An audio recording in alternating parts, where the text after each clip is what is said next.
Today's video is sponsored by our very own spring store, but more about that later.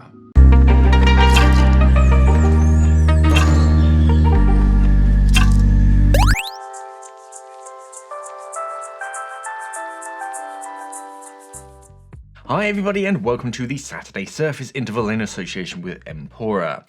As with all walks of life, you find scuba diving equipment that ranges in price from budget to premium. But how do you know which one is the right one for you? One of my life ethics that's always kind of in the back of my mind when I'm investing in equipment is buy cheap, buy twice. If you opt for the cheaper option, you end up buying the more expensive version anyway later, either because the cheap version has broken or you start to resent the fact that you bought the cheap version and you just keep thinking about that fancier one that you should have bought, and in the end you just end up biting the bullet and buying that one as well. What determines something as expensive or cheap is subjective, though. I can't be the one to say that a certain something is expensive because that line is going to be different for everybody. That's one reason why I rarely mention exact prices in videos. But if you can afford a piece of equipment and it's fancier than the other that's available, does that necessarily mean that it's better? In a few cases, no. In a few cases, it can actually be detrimental to go for the most expensive option. Price should never be your only reference for choosing scuba gear. It can be a good guide to the quality and the craftsmanship of the item, but not if it's the right one for you. Look at the features and what you need, more than simply what you can afford, because it might be worth saving up a little bit longer to get the right thing, or selecting a cheaper alternative because it actually suits you better. But let's see what you get the more you pay for things.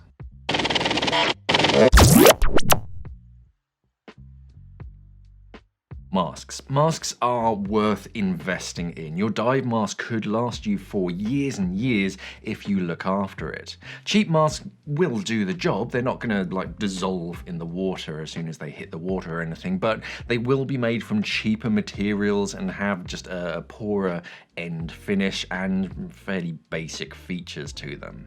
One thing that you find on cheaper masks is cheaper silicone and basic tempered glass, which have impurities in it that have an ever so slight effect on what you can see underwater.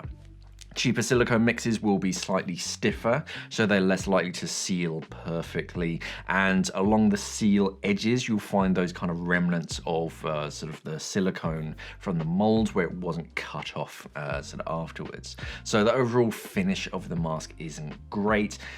Doesn't mean that it's necessarily bad, it'll still do the job, it's not quite as nice. The more you pay for a mask, the better the glass and the silicone you'll get, and the better the field of view as well. I mean, years and years ago I switched masks with a student in the water for their school mask and swapping my normal mask out, and I was shocked at how limited their field of view was compared to mine just in a basic mask.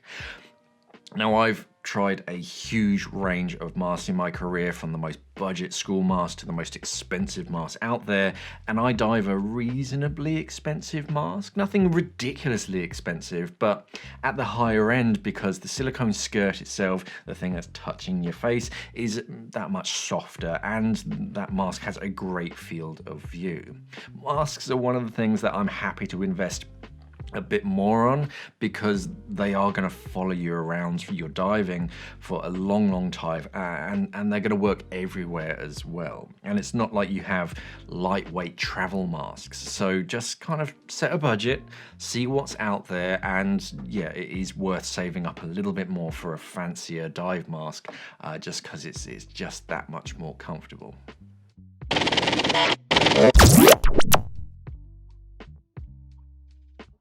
Regulators have a huge range of prices and features. I mean, you can buy a complete set of regulators for the same price as a single second stages in some cases, but they all have to be tested before they can be sold. Every single regulator sold for life support are tested, and they have to pass certain tests by supplying a certain amount of gas at a given depth and a given temperature. If they don't pass the test, that design doesn't go out to market, so regulators will all be able to deliver gas to a required level, but you can tell a cheap regulator from an expensive regulator. If you can find it, the ANSTI test results, they're very good so that you can see the work of breathing, and that can tell you a lot about how a regulator breathes without even touching it. Ideally, you have very smooth lines and not too much fluctuation. If you do see lots of fluctuation in that chart, then you'll just feel that as fluttering as you breathe, which is just annoying.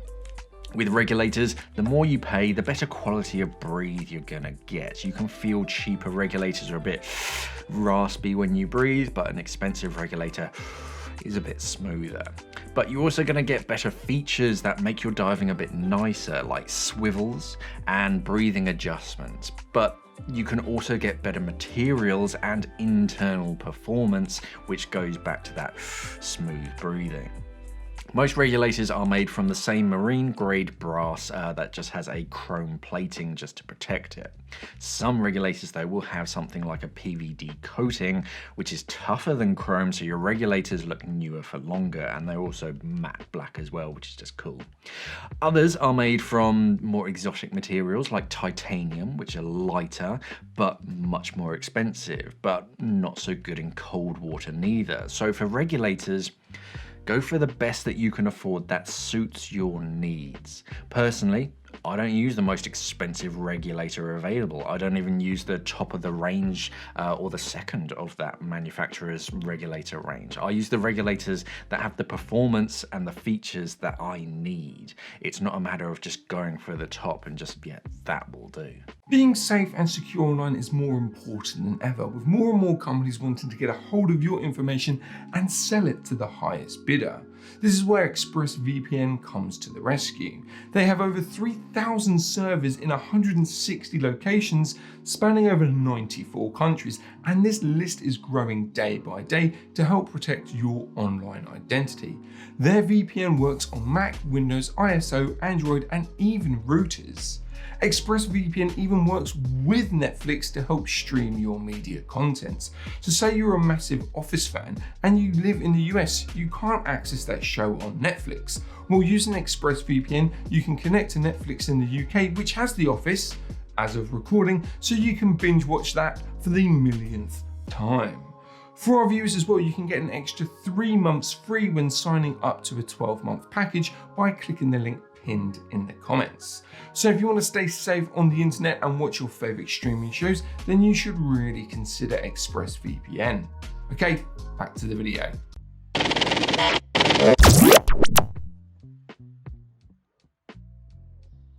You can usually tell the difference between a cheap BCD and an expensive BCD, and it's usually in the materials and the feature.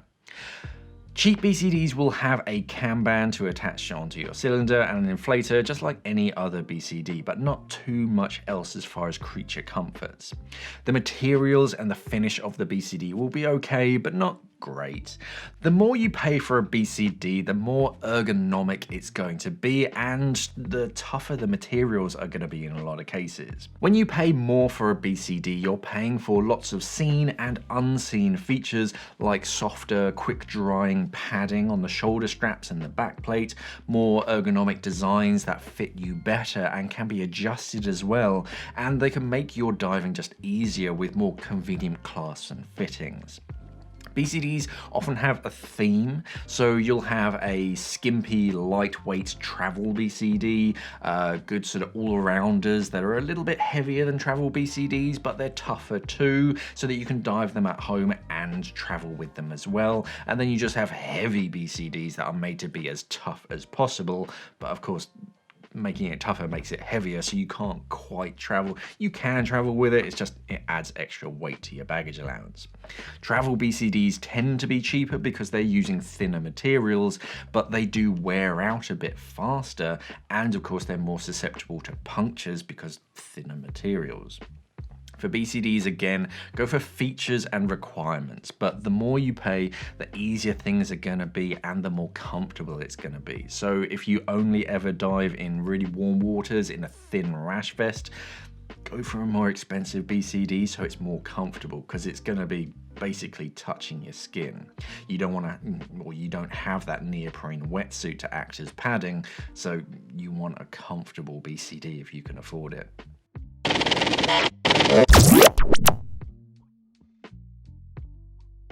Wetsuits and dry suits, you can feel the difference in the quality and the materials. Cheaper suits will feel rougher and they won't stretch like expensive suits. They also won't be as warm. One of the main features and reasons why suits increase in price is the better sealing technology and thermal class ratings of the suit. Just because a suit is a 5mm thick neoprene doesn't mean that it's as warm as any other 5mm. A cheap 5mm suit will just be a body-shaped 5mm suit, but it's actually the inner linings, the tailoring of each of the panels, and the seals of a suit that will make a huge difference and actually make that 5mm suit warmer. More expensive suits will have more thought that's gone into each panel all over your body, the shape and the thickness of the neoprene, so that when you bend and stretch, it doesn't bunch up or restrict you. It just feels like a second skin. The neoprene itself that it's made from makes a huge difference. Neoprene isn't just neoprene. There are different blends and options when it comes to the neoprene foam itself.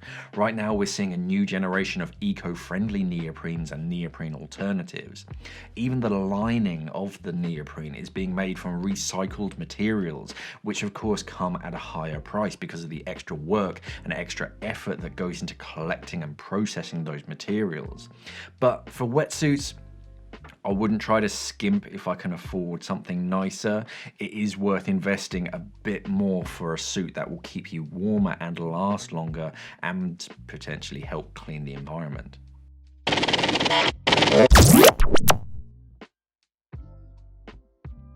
Dive computers have advanced a lot in the past few years, to the point where the cheapest, most basic dive computer will work for pretty much all divers. Well, I say almost.